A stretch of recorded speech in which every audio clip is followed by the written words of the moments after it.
Hey everyone, it's July 7th, and that means that if today is your birthday, you share with German-American serial killer Anna Marie Hahn, best known as Arsenic Anna, who killed at least 5 victims in the 1930s. And that is her right up there. The youngest of 12 children, she was born in Germany in 1906 and spent 5 months in the hospital for blood poisoning when she was a little girl.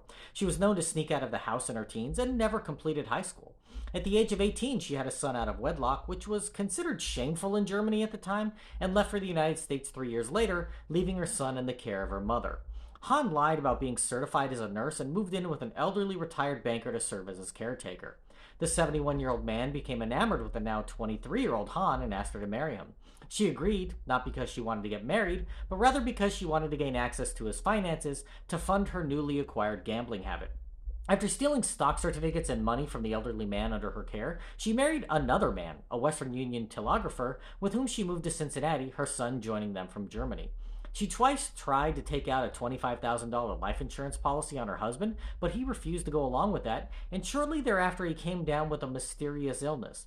He recovered, but their marriage ended and she became a caretaker for elderly men in the German-speaking community. Hahn's first client was a man in his 70s who was healthy despite his advanced age. Shortly after she began to take care of him, he died, leaving her a house in his will that had a doctor's office on the ground floor. Zoning laws in the 30s were quite different than they are today. Hahn often snuck in and stole prescription pads, which she used to acquire drugs to use in her duties as a nurse. Another client also died shortly after she began working for him, leaving no will, but had lent Hahn a significant amount of money, and an IOU that she had signed conveniently went missing upon his death.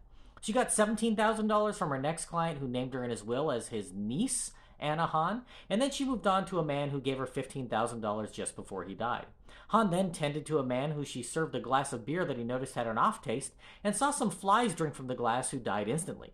When she refused to take a sip from the glass, he threw it and her out of his house. He didn't report her to the authorities, however, so she was free to continue on with her schemes. Her last victim left for Colorado on a trip to visit a ranch that Hahn claimed to own. He died in his hotel room just after arriving in Denver, and she quickly removed $5,000 from his bank account. An autopsy was done on her final victim's body, with arsenic discovered in his system.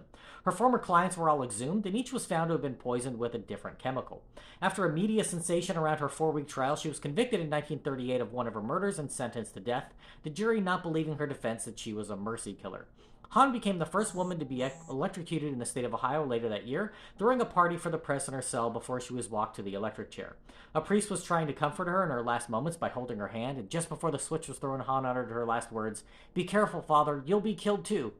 If this is your birthday, have a great day. Leave me a comment so I can wish you a happy birthday. If you know somebody whose birthday it is, send them this video. And to Anna Marie Hahn, I say, happy birthday, you bastard!